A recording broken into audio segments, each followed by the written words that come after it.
രാധ ഞാൻ രാധ കണ്ണനെ മറക്കാത്ത രാധ. രാധ ഞാൻ രാധ കണ്ണനെ മറക്കാത്ത രാധ. വൃന്ദാവനം നീ മറന്നോ, മധുരയെ നീ മറന്നോ. വൃന്ദാവനം നീ മറന്നോ, മധുരയെ നീ മറന്നോ. രാധയെ നീ മറന്നോ, കണ്ണാ പൈക്കളെ നീ മറന്നോ. രാധയെ നീ മറന്നോ, കണ്ണാ പൈക്കളെ നീ മറന്നോ. രാധ രാധ രാധ രാധ മറന്നിട്ടും മറക്കാത്ത രാധ. മറന്നിട്ടും മറക്കാത്ത രാധ. രാധേ രാധേ രാധേ രാധേ മറന്നിട്ടും മറക്കാത്ത രാധ. മറന്നിട്ടും മറക്കാത്ത രാധ.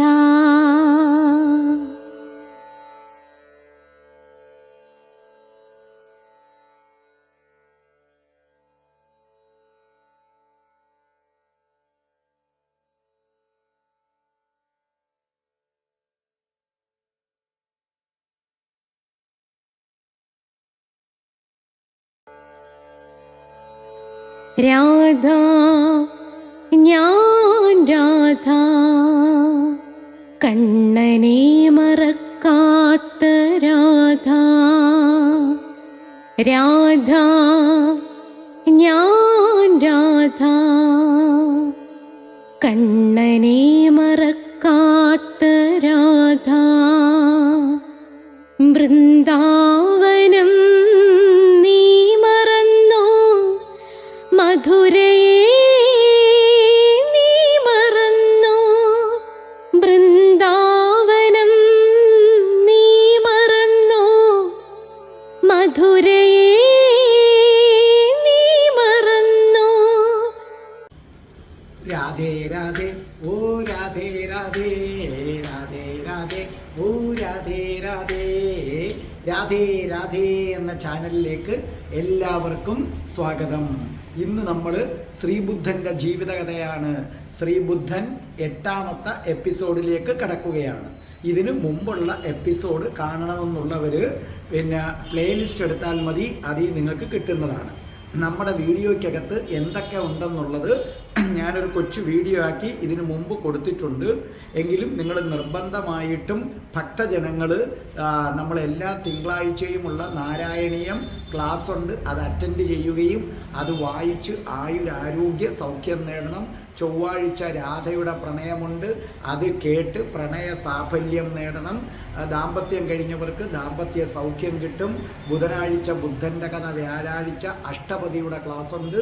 അഷ്ടപതിയുടെ ക്ലാസ് കേൾക്കുകയും അഷ്ടപതിയുടെ പുസ്തകം വാങ്ങി വീട്ടിലിരുന്ന് അത് വായിക്കുകയും ചെയ്തു കഴിഞ്ഞാൽ നിശ്ചയമായും ദാമ്പത്യ സൗഖ്യവും പ്രണയ സാഫല്യവും ധനധാന്യ സമൃദ്ധിയും എല്ലാം നിങ്ങൾക്ക് ലഭിക്കുന്നതായിരിക്കും.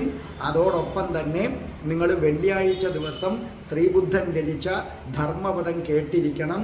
നോക്കൂ, ധർമ്മപദം കേൾക്കുകയും അതനുസരിച്ച് ജീവിക്കുകയും ചെയ്യാതെ നിങ്ങൾക്കൊരിക്കലും മോക്ഷം കിട്ടില്ല. നിങ്ങൾ ഏതെങ്കിലും ഒരു ജന്മത്തിൽ നിശ്ചയമായും ധർമ്മപദം കേട്ടിരിക്കും. അങ്ങനെയാണ് മോക്ഷത്തിലേക്ക് പോകാൻ പറ്റുകയുള്ളൂ. കൃഷ്ണൻ്റെ അവതാരമായ ബുദ്ധൻ്റെ ധർമ്മപദം നിങ്ങൾ നിശ്ചയമായും കേൾക്കുക. കഠിന കൃഷ്ണഭക്തനായ ഞാനെങ്ങനെ രാധാഭക്തനായെന്ന വീഡിയോ ഇതിനകത്തുണ്ട്. സ്പോക്കൺ ഇംഗ്ലീഷിൻ്റെ വീഡിയോ ഉണ്ട്, ജ്യോതിഷത്തിൻ്റെ വീഡിയോ ഉണ്ട്. ഓരോ മാസത്തിൽ ജനിച്ചവരുടെ ഫലങ്ങൾ, നക്ഷത്ര ഫലങ്ങളെല്ലാം ഞാൻ അതിനകത്ത് കൊടുത്തിട്ടുണ്ട്. അതുപോലെ അഷ്ടാവക്ര ഗീതയുണ്ട്, മീരയുടെ കഥയുണ്ട്. ഇതെല്ലാം പ്ലേലിസ്റ്റിലുണ്ട്. അപ്പോൾ ഇതൊക്കെ നിങ്ങൾ കാണുമല്ലോ. അപ്പം നമുക്ക് ശ്രീബുദ്ധൻ്റെ ഇത് നമുക്ക് തുടങ്ങാം. അതുപോലെ തന്നെ ഒരുപാട് പേര് എൻ്റെ അടുത്ത് എൻ്റെ ഈ ഞാൻ രാധ എന്നത് കോളർ ട്യൂണാക്കാൻ ആഗ്രഹം പ്രകടിപ്പിക്കുന്നുണ്ട്. എൻ്റെ അനുവാദം വേണ്ട, നിങ്ങൾക്ക് മൊബൈലിൻ്റെ കോളർ ട്യൂണാക്കാം. ആ ഗാനം വേണമെന്നുള്ളവർ എന്നോട് ആവശ്യപ്പെട്ട വാട്സപ്പിൽ ഞാൻ ഇട്ട് തരാം. രാധാമാധവൻ ഗ്രൂപ്പിൽ ചേരാൻ താല്പര്യമുള്ളവരും പറഞ്ഞാൽ മതി, അവരെ ഞാൻ ആഡ് ചെയ്യാം. അപ്പം നമുക്ക് അറിയാമല്ലോ ശ്രീബുദ്ധൻ്റെ മന്ത്രം ഏതാണ്? ശ്രീബുദ്ധനെ ആരാധിക്കണമെന്നുള്ളവർ ഓം മണി പത്മേ ഹും. അപ്പം നമുക്ക് പ്രാർത്ഥിച്ചിട്ട് തുടങ്ങാം. ഓം മഹാഗണപതയേ നമഃ. ഓം മണിപത്മേ ഹും. ഓം രാധായേ സ്വാഹ.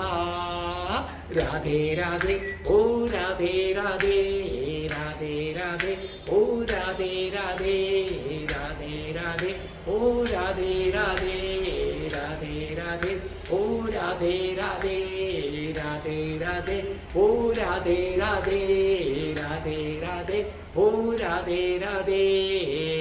ബർസാനെ വാലി രാധാറാണി കി ജയ്. എൻ്റെ മാതാവ് രാധാറാണി കി ജയ്. എനിക്ക് സർവ്വ ഐശ്വര്യങ്ങളും വാരിക്കോരിത്തരുന്ന എൻ്റെ പൊന്ന് രാധാറാണി അമ്മ കി ജയ്. എന്നെ സർവ്വ പാപങ്ങളിൽ നിന്നും മോചിപ്പിക്കുന്ന രാധാറാണി അമ്മ കി ജയ്. എനിക്ക് രോഗങ്ങൾ വരാതെ കാത്തുരക്ഷിക്കുന്ന രാധാറാണി അമ്മ കി ജയ്. ശ്രീബുദ്ധൻ എന്ന എപ്പിസോഡ് 8 വരെ കൊണ്ടെത്തിക്കാൻ എനിക്ക് ആരോഗ്യ സൗഖ്യവും ആയുസ്സും തന്ന എൻ്റെ പൊന്ന് രാധാറാണി അമ്മ കി ജയ്. അപ്പോൾ ശ്രീബുദ്ധൻ നമുക്ക് ആരംഭിക്കാം.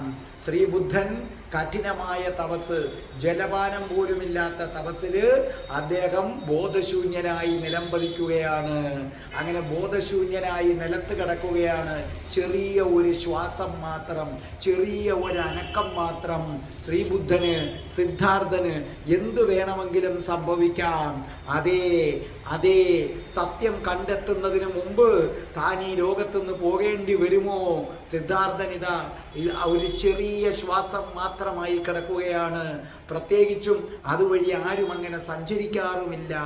ആ കഠിനമായി ശരീരത്തെ ശോഷിപ്പിച്ചുകൊണ്ടുള്ള തപസ്സായിരുന്നു. ജലപാനം പോലുമില്ലാത്ത ആ തപസ്സിൽ ശരീരം തളർന്ന് വെറും ഒരു അസ്ഥി കഷണം മാത്രമായി മാറി സിദ്ധാർത്ഥൻ.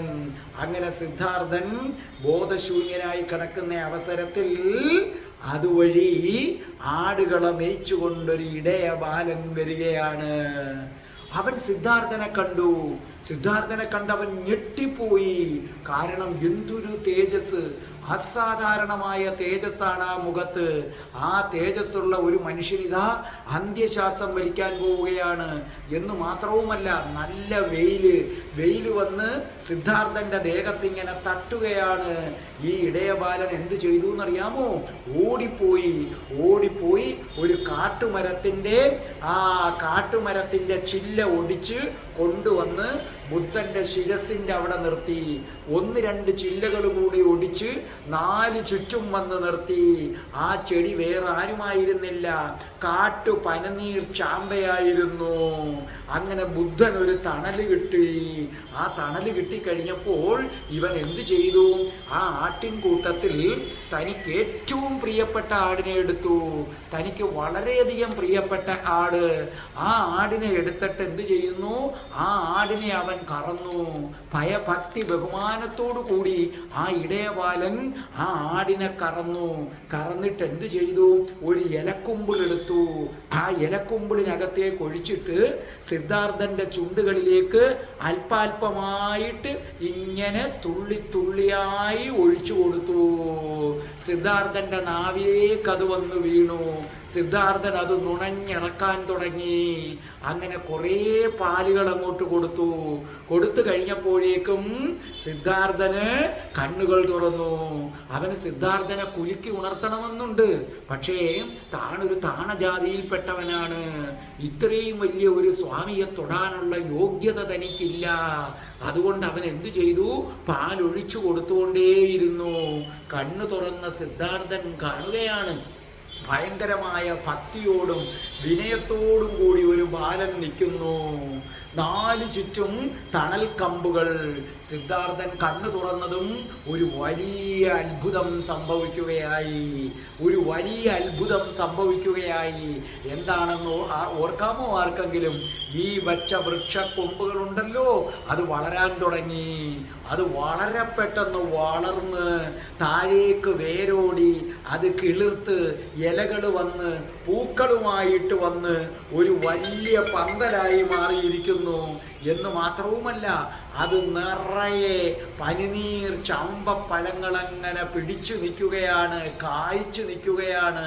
അത് മനോഹരമായ ഒരു വള്ളിക്കുടിലായി മാറി. അപ്പൊ ശ്രീബുദ്ധൻ ഒന്ന് കണ്ണു തുറന്ന നിമിഷം ഈ വൃക്ഷങ്ങളെല്ലാം വളർന്നു. ഈ കുത്തിവെച്ച മരത്തിന്റെ ചില്ലകൾ വളർന്നു.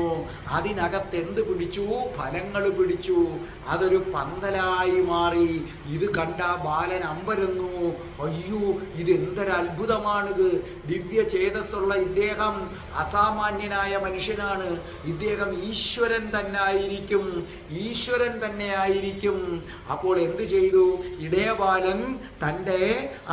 അപ്പോൾ ഈ ബുദ്ധൻ ഈ പയ്യനെ നോക്കുകയാണ്. അവൻ്റെ കയ്യിലിരിക്കുന്ന ചട്ടിയിൽ കുറച്ചും കൂടെ പാലിരിക്കുന്നു. അപ്പോൾ ബുദ്ധൻ പറഞ്ഞു, സിദ്ധാർത്ഥൻ പറഞ്ഞു, എനിക്ക് കുറച്ചുകൂടി പാല് തരൂ, എൻ്റെ ദാഹം തീർന്നിട്ടില്ല. അപ്പോൾ പറഞ്ഞു, അയ്യോ ഭഗവാനെ, ഞാനൊരു താണജാതിക്കാരനാണേ. ഞാൻ താണജാതിക്കാരൻ തൊട്ട് കഴിഞ്ഞാൽ അശുദ്ധിയാകില്ലേ ഭഗവാനെ? ഞാനൊരു ശൂദ്രനാണ് ഭഗവാനെ. ബുദ്ധ ഭഗവാൻ അങ്ങേയറ്റം കാരുണ്യത്തോടു കൂടി പറഞ്ഞു, കുഞ്ഞേ, ചോരയുടെ നിറം എല്ലാവർക്കും ചുമപ്പാണ് കുഞ്ഞേ.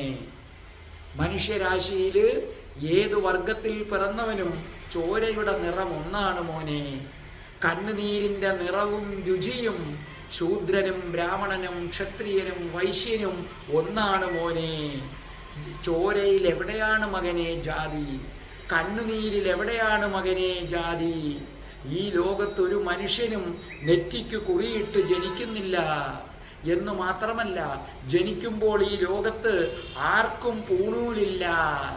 ഒരുത്തൻ ബ്രാഹ്മണനായി ജനിക്കുകയും ബ്രാഹ്മണന് ചേരാത്ത നീചകർമ്മങ്ങൾ ചെയ്യുകയും ചെയ്താൽ അവൻ ശൂദ്രനാകും. ഒരുവൻ ശൂദ്രനായി ജനിക്കുകയും ബ്രാഹ്മണന് ചേരുന്ന ദയയും ദാനവും ധർമ്മവും ഒക്കെ ചെയ്യുകയാണെന്നുണ്ടെങ്കിൽ മകനെ, അവൻ ബ്രാഹ്മണനേക്കാൾ ശ്രേഷ്ഠനായി മാറും. നോക്കൂ, ദാഹിച്ചു വലിഞ്ഞു കിടക്കുന്ന എനിക്ക് ഒരു പ്രതിഫലവും ഇച്ഛിക്കാതെ നിന്റെ ആടിനെ കറന്ന് എനിക്ക് പാല് തന്ന് എൻ്റെ ജീവൻ രക്ഷിച്ച നീ ഉയർന്ന ജാതിക്കാരനാണ് മകനെ. നീ ഉയർന്ന ജാതിക്കാരനാണ്. എനിക്ക് പാല് തരൂ, നിനക്ക് നന്മ വരും. അവൻ വേഗം തന്നെ ആ ചട്ടിയിലെ പാലെടുത്തു, സിദ്ധാർത്ഥന്റെ ശിരസ് താങ്ങി അതിലേക്ക് വായിലേക്ക് പാലൊഴിച്ചു കൊടുത്തു. അപ്പോൾ സിദ്ധാർത്ഥൻ ആ പയ്യനെ അനുഗ്രഹിച്ചു, മകനെ, നിനക്ക് നന്മകൾ മാത്രം വരട്ടെ. നിന്റെ പുനർജന്മം അതീവ സൗഭാഗ്യങ്ങളോട് കൂടിയതായിരിക്കട്ടെ. ആ ജന്മത്ത് എല്ലാ സൗഭാഗ്യങ്ങളും അനുഭവിച്ചു മകനെ, നിനക്ക് മോക്ഷം നേടാനിടയാകട്ടെ. ആ ബാലൻ താണു വീണ് തൊഴുതിട്ട് ആ ബാലൻ നടന്നുപോയി. അപ്പോൾ ആ പടർന്നു പന്തലിച്ചൽ ആ പന്തലിൽ സിദ്ധാർത്ഥൻ ഇരുന്നു, ധ്യാനത്തിൽ ഇങ്ങനെ മുഴുകി. അപ്പോൾ എന്ത് സംഭവിച്ചു?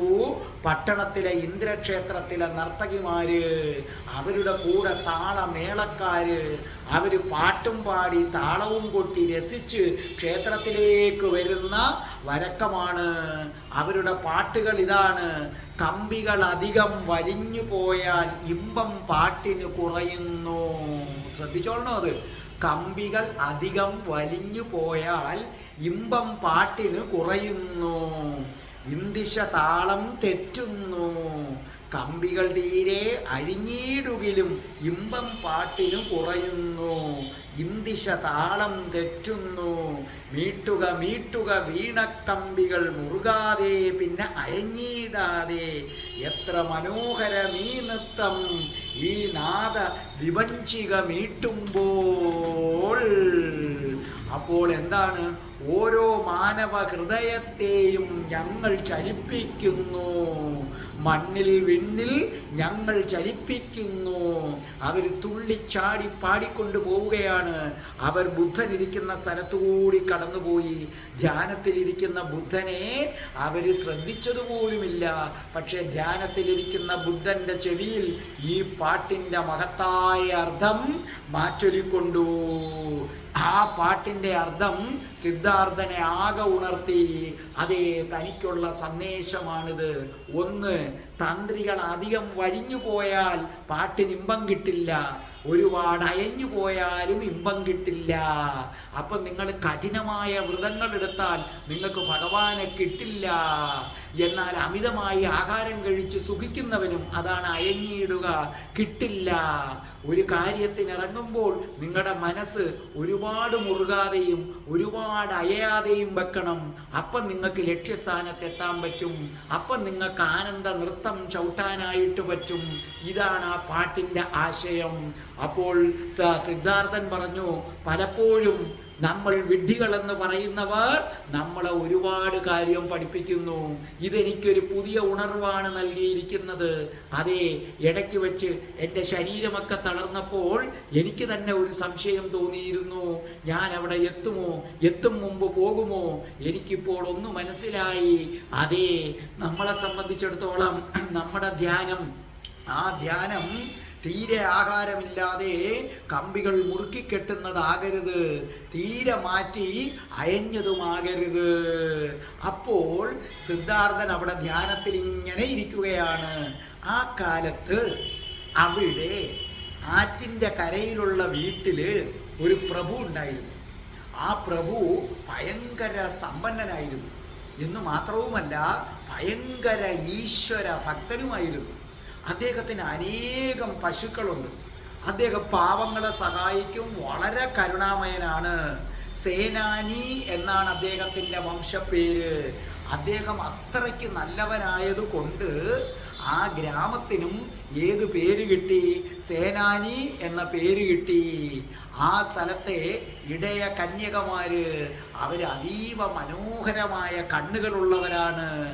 ആ കണ്ണുകളുള്ള ഇടയ കന്യകമാരിൽ ഏറ്റവും സുന്ദരിയായ പെണ്ണാണ് നമ്മുടെ സേനാനി പ്രഭുവിൻ്റെ ഭാര്യ. നമ്മുടെ ഈ കഥയിൽ ഒരു അസാമാന്യമായ കഥാപാത്രമാണത്. സേനാനി പ്രഭുവിൻ്റെ ഭാര്യ വളരെയധികം സുന്ദരിയാണ്. അവരുടെ പേര് സുജാത. ഈ സുജാതയ്ക്ക് മക്കളില്ല. അതുകൊണ്ട് സുജാത എന്ത് ചെയ്യുന്നു? ലക്ഷ്മി ഭഗവതിയെ പ്രാർത്ഥിക്കുകയാണ്. അങ്ങനെ പൗർണമി രാവിലെ ലക്ഷ്മി ഭഗവതിയെ പ്രാർത്ഥിക്കുന്നത് കൂടാതെ ശിവലിംഗത്തിന് 9 വരത്ത് വെക്കും. എന്നിട്ട് മുല്ലപ്പൂ മാല ചാർത്തും. എന്നിട്ട് അരിയും ചന്ദനവും നിവേദിക്കും. അതിനുശേഷം വനദേവനെ പ്രാർത്ഥിച്ചു. വനദേവനെ പ്രാർത്ഥിച്ചിട്ട് പറഞ്ഞു, എൻ്റെ ആഗ്രഹം സാധിച്ചു തരണേ, എനിക്കൊരാൺകുഞ്ഞു വേണം. അങ്ങനെയാണെങ്കിൽ അവിടുത്തെ മരച്ചോട്ടിൽ ഒരു പൊൻപാത്രത്തിൽ ദേവന്മാർക്ക് സ്വാദറിഞ്ഞ് ഭക്ഷിക്കാവുന്ന തരത്തിലുള്ള ഏറ്റവും വില കൂടിയ ഭക്ഷണ പദാർത്ഥങ്ങൾ ഞാൻ കൊണ്ടുവന്ന് വയ്ക്കാമേ. എൻ്റെ വനദേവതമാരെ എന്നെ അനുഗ്രഹിക്കണേ എന്ന് പറഞ്ഞു. അപ്പോൾ വനദേവൻ പ്രത്യക്ഷപ്പെട്ട് അവളെ അനുഗ്രഹിച്ചു. അനുഗ്രഹിച്ചിട്ട് പറഞ്ഞു, നിശ്ചയമായും നിനക്ക് ഒരാൺകുട്ടി ജനിച്ചിരിക്കും. അങ്ങനെ അവൾക്കൊരാൺകുട്ടി ജനിച്ചു. അപ്പോൾ അവൾ എന്നും അവിടെ ഭക്ഷണം വയ്ക്കും. അതുകൂടാതെ ഈ സുജാത പാവങ്ങൾക്കും ദാനം ചെയ്യും. എന്നിട്ട് എല്ലാ ദിവസവും രാവിലെ 800 ബ്രാഹ്മണർക്ക് ഭക്ഷണം കൊടുക്കും. അതെങ്ങനെ? സുജാത രാവിലെ എഴുന്നേൽക്കും. രാവിലെ എഴുന്നേറ്റ് സുജാത 1000 പശുക്കളെ കറക്കും. ആ പാലെടുത്തിട്ട് അതിൻ്റെ പകുതി എണ്ണം 500 പശുക്കൾക്ക് കൊടുക്കും. ആ 500 പശുക്കൾ അത് കുടിക്കും. എന്നിട്ട് ആ 500 പശുവിനെ കറന്ന് പാലെടുത്തിട്ട് അതിൻ്റെ പകുതി 250 പശുവിന് കൊടുക്കും. പിന്നെ 250 പശുവിൻ്റെ പാലെടുത്ത് അതിൻ്റെ പകുതി, അങ്ങനെ വന്ന് ഒടുവിൽ എന്താകും? 8 പശുക്കളാകും. ആ പാലിനെ വീണ്ടും വീണ്ടും സമ്പുഷ്ടമാക്കുക എന്നതാണ് ഈ രസായന ക്രിയക്കിട്ട പേര്. ഇത് കഴിഞ്ഞ് വേറെ ചില കാര്യങ്ങളും കൂടെ ചെയ്യും, അത് ഞാൻ വഴിയേ പറഞ്ഞു തരാം. അന്ന് ഒരു വൈശാഖ മാസത്തിലെ പൗർണമി നാളായിരുന്നു. സുജാത 8 പശുക്കളെ കറന്ന് ആ പാലെടുത്ത് പുത്തൻ കലത്തിൽ തിളപ്പിച്ച് പാൽച്ചോറ് തയ്യാറാക്കി. അപ്പോഴാണ് ഈ വനദേവൻ വസിക്കുന്ന സ്ഥലമുണ്ടല്ലോ, അതിൻ്റെ വൃക്ഷത്തിൻ്റെ ചുവട് അടിച്ചു വൃത്തിയാക്കാൻ ഒരു സ്ത്രീയെ ഏൽപ്പിച്ചിട്ടുണ്ട്. അവരുടെ പേര് രാധ എന്നാണ്. ആ രാധ ഓടി വന്നിട്ട് പറഞ്ഞു, കൊച്ചമ്മേ, അസാധാരണ പ്രഭയുള്ള അസാധാരണ തേജസ്സുള്ളൊരു കുമാരൻ ആ വൃക്ഷച്ചുവട്ടിലിരിക്കുന്നു. എനിക്ക് തോന്നുന്നു കണ്ടിട്ട് വനദേവൻ തന്നെയാണെന്ന് തോന്നുന്നു. ആ നെറ്റിക്ക് ചുറ്റും എന്തൊരു തേജസ്സാണ് കൊച്ചമ്മേ, അത് കാണേണ്ടതാണ്. ആ കണ്ണുകളിൽ എന്തൊരു ദിവ്യത്വമാണ്, എന്തൊരു സൗമ്യനാണ് ആ മനുഷ്യൻ. അത് കേട്ട് കഴിഞ്ഞപ്പോൾ വല്ലാത്ത ഒരാഹ്ലാദമുണ്ടായി. അപ്പോൾ പറഞ്ഞു, വനദേവൻ തന്നെയായിരിക്കും. അങ്ങനെയാണെങ്കിൽ ഞാൻ ഇന്ന് ഈ ഭക്ഷണം ആ വനദേവന് കൊടുക്കും, അദ്ദേഹം ഈശ്വരനായിരിക്കും. അപ്പൊ ബ്രാഹ്മണർക്ക് ആഹാരം കൊടുക്കേണ്ട സമയമായി. അപ്പോൾ എന്തു ചെയ്തു? പന്ന എന്ന് പറയുന്ന തൻ്റെ തോഴിയെ അതിനു വേണ്ടി പറഞ്ഞയച്ചു. അപ്പോൾ എന്നിട്ട് ഈ വിവരങ്ങൾ കൊണ്ടുവന്ന ഈ രാധയെ തന്നോട് ചേർത്ത് വാരിപ്പുണർന്നു. വനദേവൻ വൃക്ഷച്ചുവട്ടിൽ ഇരിക്കുന്ന വിവരം വന്ന് പറഞ്ഞ നീ ഇന്നു മുതൽ എനിക്ക് എൻ്റെ മൂത്ത മകളെപ്പോലെയാണ്. അവൾക്ക് വില പിടിച്ച ആഭരണങ്ങളും കൊടുത്തു സന്തോഷത്തോടെ യാത്രയാക്കി. അന്നത്തെ ദിവസം തനിക്ക് ബോധോദയം സിദ്ധിക്കുന്ന ദിവസമാണെന്ന് ബുദ്ധൻ ഒരു ഉൾവിളി ഉണ്ടായിരുന്നു. ബുദ്ധൻ, അതായത് സിദ്ധാർത്ഥൻ, ഭിക്ഷാടനത്തിന് പുറപ്പെടാനുള്ള സമയവും കാത്ത് ആ മരച്ചുവട്ടിൽ അങ്ങനെ ഇരിക്കുന്നുണ്ടായിരുന്നു. അദ്ദേഹത്തിൻ്റെ പ്രഭാവത്തിൽ കിഴക്ക് ദിക്ക് അത്രയ്ക്ക് പ്രകാശമാനമായി തോന്നി. അപ്പോൾ ഈ സമയത്ത് എന്ത് ചെയ്യുകയാണ് നമ്മുടെ സുജാത? ബുദ്ധനാകട്ടെ ഭക്ഷണം കാത്തിരിക്കുന്നു, സുജാതയാകട്ടെ ഒരു സ്വർണ്ണ തളികയിൽ പാൽച്ചോറ് നിറച്ച് അതിനെ വെള്ളപ്പട്ടുകൊണ്ട് മൂടി അവള് വേഗം സിദ്ധാർത്ഥൻ ഇരിക്കുന്ന നിഗ്രോധ എന്ന വൃക്ഷത്തിന്റെ ചുവട്ടിലേക്ക് നടന്നു. സിദ്ധാർത്ഥന്റെ പ്രഭാവം കണ്ട് വനദേവത തന്നെ വന്നതാണെന്ന് സുജാത കരുതി. സുജാതയുടെ ശരീരം വിറച്ചു. സുജാത കയ്യിൽ കുഞ്ഞുണ്ട്. സുജാത എന്തു ചെയ്തു? അദ്ദേഹത്തിന്റെ കാൽക്കൽ നമസ്കരിച്ചു. എന്നിട്ട് പറഞ്ഞു, പ്രഭോ എൻ്റെ കുഞ്ഞിനെ അനുഗ്രഹിക്കണേ, എൻ്റെ ഈ നൈവേദ്യം അങ്ങ് സ്വീകരിച്ചാലും. സിദ്ധാർത്ഥൻ കൈ ഉയർത്തി ആ കുഞ്ഞിനെ അനുഗ്രഹിച്ചിട്ട് പറഞ്ഞു, മകനെ, ജീവിതത്തിൻ്റെ യാതൊരു ഭാരവും നിന്റെ മേലുണ്ടാകാതിരിക്കട്ടെ. സംതൃപ്തിയോടുകൂടി ജീവിതം പൂർത്തിയാക്കി മോക്ഷം കിട്ടാൻ നിനക്കിടവരട്ടെ മകനെ. എന്നിട്ട് സിദ്ധാർത്ഥൻ വളരെ സൗമ്യനായിരുന്നു കൊണ്ട് ആ ഭക്ഷണം ഭക്ഷിക്കാൻ തുടങ്ങി. സുജാത അതിങ്ങനെ നോക്കി നിൽക്കുകയാണ്. എന്തൊരു പ്രഭയുള്ള മനുഷ്യൻ, എന്തൊരു ദിവ്യത്വമുള്ള മനുഷ്യൻ. ആ ദിവ്യ ഭക്ഷണം ഉള്ളിൽ ചെന്നപ്പോൾ എന്തു ചെയ്തു? സിദ്ധാർത്ഥനൊരു പുതിയ ശക്തി ഉണ്ടായി. ഇത്രയും നാളത്തെ തൻ്റെ ഉപവാസ ക്ഷീണം, യാത്രയുടെ ക്ഷീണം മാറി, ഒരു പുതിയ ഉണർവായി.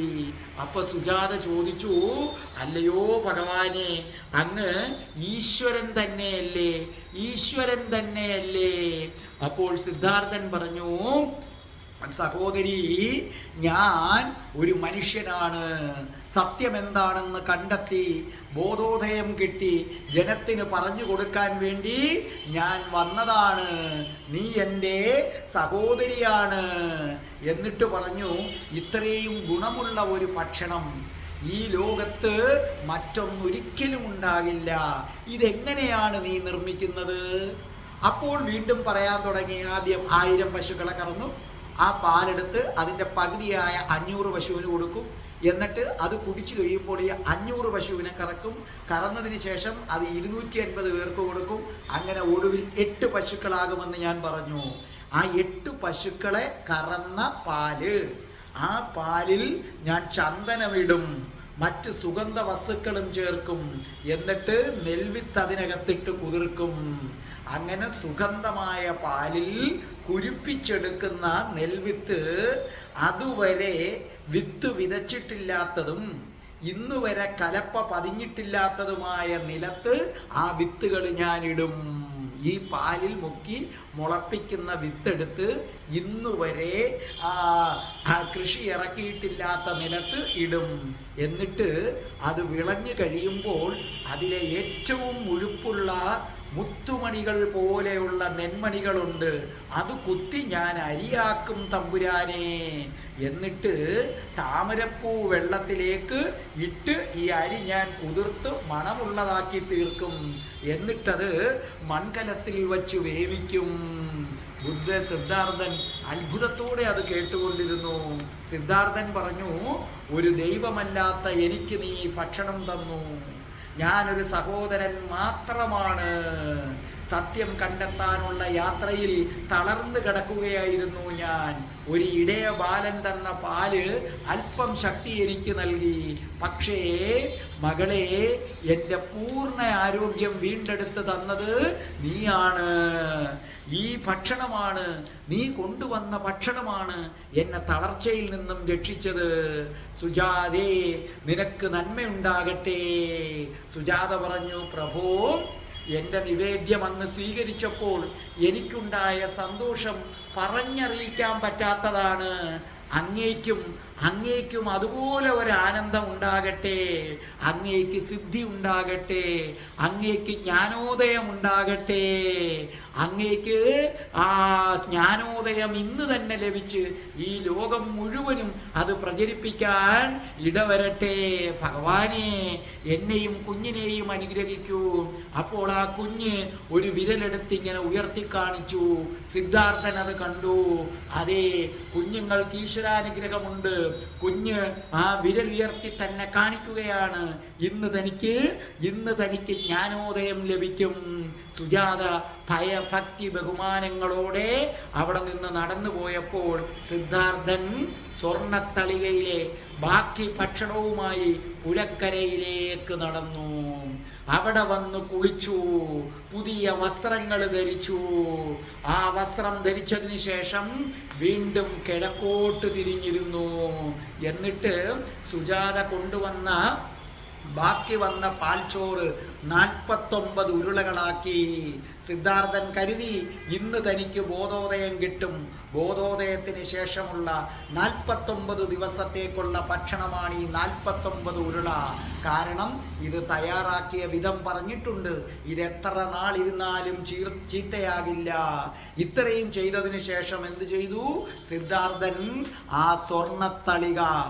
സ്വർണത്തളിക എടുത്ത് പുഴയിലേക്ക് എറിഞ്ഞു. എന്നിട്ട് സിദ്ധാർത്ഥൻ പറഞ്ഞു, ഇന്നത്തെ ദിവസം എനിക്ക് ബോധോദയം സിദ്ധിക്കുമെങ്കിൽ ഈ തളിക മേലോട്ടൊഴുകട്ടെ, അതല്ല എങ്കിൽ ഈ തളിക താഴേക്കൊഴുകട്ടെ. സിദ്ധാർത്ഥൻ നോക്കി നിൽക്കുന്ന അവസരത്തിൽ ജലനിരപ്പിൽ പതിച്ച ആ തളിക ഉടനെ മേലോട്ടൊഴുകി കരി നാഗരാജൻ എന്നറിയപ്പെടുന്ന ചുഴിയിൽ മുങ്ങിപ്പോയി. സിദ്ധാർത്ഥൻ വിചാരിച്ചു, അതെ, ഇന്നത്തെ ദിവസം തനിക്ക് ജ്ഞാനോദയം കിട്ടും. പകൽ സമയം മുഴുവൻ ആ നദിയുടെ കരയിലുള്ള സാലവൃക്ഷത്തിന്റെ ചുവട്ടിൽ ഇങ്ങനെ ധ്യാനത്തിലിരുന്നു. സായാഹ്നമായി, അതേ സമയമാവുകയാണ്. സാക്ഷാൽ സിദ്ധാർത്ഥൻ ശ്രീബുദ്ധനാകാനുള്ള സമയം അടുക്കുകയാണ്. അദ്ദേഹം പതുക്കെ നടന്ന് ബോധിവൃക്ഷത്തിന്റെ ചുവട്ടിലേക്കെത്തി. ആ ബോധിവൃക്ഷത്തിന്റെ ചുവട്ടിൽ കിഴക്കേ ദിക്കിന് അഭിമുഖമായിട്ടിരുന്നു കൊണ്ട് സിദ്ധാർത്ഥൻ അവിടെ വച്ചിങ്ങനെ തീരുമാനിച്ചു, എൻ്റെ തൊലിയും അസ്ഥികളും ഞരമ്പുകളുമെല്ലാം ദ്രവിച്ചു പോയാലും, എൻ്റെ ജീവരക്തം മുഴുവനും വറ്റിപ്പോയാലും പരമമായ ബോധോദയം നേടിയിട്ടല്ലാതെ ഈ സിദ്ധാർത്ഥൻ ഈ ഇരിപ്പിൽ നിന്ന് മനങ്ങില്ല. ഇത് സത്യം, ഇത് സത്യം, ഇത് സത്യം. ഒന്നുകിൽ ഈ ഇരിപ്പിലിരുന്നു കൊണ്ട് ഞാൻ ഈ പ്രപഞ്ചത്തിൻ്റെ പരമമായ സത്യം ഞാൻ കണ്ടെത്തും, എനിക്ക് ജ്ഞാനോദയമുണ്ടാകും. അതല്ല എന്നുണ്ടെങ്കിൽ ഈ വൃക്ഷച്ചുവട്ടിൽ ഞാൻ മരിച്ചു വീഴും. ഇനി ഇവിടെ നിന്ന് സിദ്ധാർത്ഥൻ ബോധോദയം കിട്ടാതെ എഴുന്നേൽക്കില്ല. ഇത് സിദ്ധാർത്ഥന്റെ ഉറച്ച തീരുമാനമാണ്. അദ്ദേഹം ധ്യാനത്തിലേക്ക് പോവുകയാണ്, ധ്യാനത്തിലേക്ക് പോവുകയാണ്. ഈ പ്രപഞ്ചം മുഴുവൻ കാത്തിരുന്ന നിമിഷം, ഈ പ്രപഞ്ചം മുഴുവൻ കാത്തിരുന്ന നിമിഷം, അതെ, ഈ ലോകത്തിന്റെ നന്മയ്ക്ക് വേണ്ടി, ഈ ലോകത്തിന്റെ നന്മയ്ക്ക് വേണ്ടി കഠിനമായ തീരുമാനമാണ്. ഒന്നുകിൽ ബോധോദയം, അല്ലെങ്കിൽ മരണം. ബുദ്ധൻ ആ ധ്യാനത്തിൽ ഇങ്ങനെ ഇരിക്കുന്ന അവസരത്തിൽ ഇതറിഞ്ഞ മാരൻ, ദുഷ്ടശക്തിയായ മാരൻ, അത് മുടക്കാനായി, അതായത് കാമദേവൻ എന്ന് വേണമെങ്കിലും പറയാം, മാരൻ, അവൻ എന്തു ചെയ്തു? അവൻ ആനപ്പുറത്ത് കയറി തൻ്റെ ഭൂതഗണങ്ങളുമായി അവരുടെ അകമ്പടിയോടെ ബോധിവൃക്ഷ ചുവട്ടിലേക്ക് വരികയാണ്. സാക്ഷാൽ സിദ്ധാർത്ഥൻ ബുദ്ധനാകുന്നത് തടയാൻ വേണ്ടി മാരനും മാരന്റെ ഭൂതഗണങ്ങളും ആ ബോധിവൃക്ഷ ചുവട്ടിലേക്ക് എത്തി. പ്രകൃതിയിലെ ദുഷ്ടശക്തികളും, അതേ, പ്രകൃതിയിലെ ദുഷ്ടശക്തികളും ശ്രീബുദ്ധനും തമ്മിൽ ഏറ്റുമുട്ടാൻ പോവുകയാണ്. അതേ, ഒരു വലിയ സംഘർഷം. പ്രകൃതിയിലെ ദുഷ്ടശക്തികൾ ഒന്നൊന്നായി സിദ്ധാർത്ഥനോട് ഏറ്റുമുട്ടാൻ പോവുകയാണ്. അതേ, ആനപ്പുറത്ത് കയറി ആ ഭൂതഗണങ്ങളുമായി സിദ്ധാർത്ഥന്റെ അടുക്കലെത്തിയപ്പോൾ അവിടെ കണ്ട കാഴ്ച മാരനെ അക്ഷരാർത്ഥത്തിൽ ഞെട്ടിച്ചു കളഞ്ഞു. എന്താണത്? ആ ഞെട്ടിക്കുന്ന കാഴ്ചയും, അതേ, സിദ്ധാർത്ഥൻ ബുദ്ധനാകുന്ന ആ പുണ്യമുഹൂർത്തം, ആ പുണ്യമുഹൂർത്തത്തിന് സാക്ഷ്യം വഹിക്കാൻ നിങ്ങളും നിങ്ങളുടെ മനസ്സ് ശുദ്ധമാക്കൂ, ശരീരവും മനസ്സും ശുദ്ധമാക്കൂ. ഇനിയുമുണ്ട് 7 ദിവസം. ഏഴാം ദിവസം ഈ ലോകത്തിന് മുഴുവൻ വെളിച്ചം പകർന്ന ബുദ്ധന് ബോധോദയമുണ്ടായ ആ അത്ഭുത ദിവസം എന്തൊക്കെ സംഭവിച്ചു അത് കേൾക്കാൻ പുണ്യാത്മാക്കളെ മനസ്സു നിറയെ പുണ്യവുമായി നന്മയുമായി കാത്തിരിക്കൂ. ഞാൻ വരും. ബുദ്ധ ഭഗവാനും കൃഷ്ണ ഭഗവാനും രാധാറാണിയും അനുഗ്രഹിച്ചാൽ ഞാൻ വരും. രാധേ രാധേ, ഓ രാധേ രാധേ, രാധേ രാധേ, ഓ രാധേ രാധേ, രാധേ രാധേ, ഓ രാധേ രാധേ, രാധേ രാധേ, ഓ രാധേ രാധേ, രാധേ രാധേ, ഓ രാധേ രാധേ, രാധേ രാധേ, ഓ രാധേ രാധേ. ഓം ശ്രീം ഹ്രീം ക്ലീം ഐം രം രാസേശ്വരി രാധികായേ സ്വാഹ.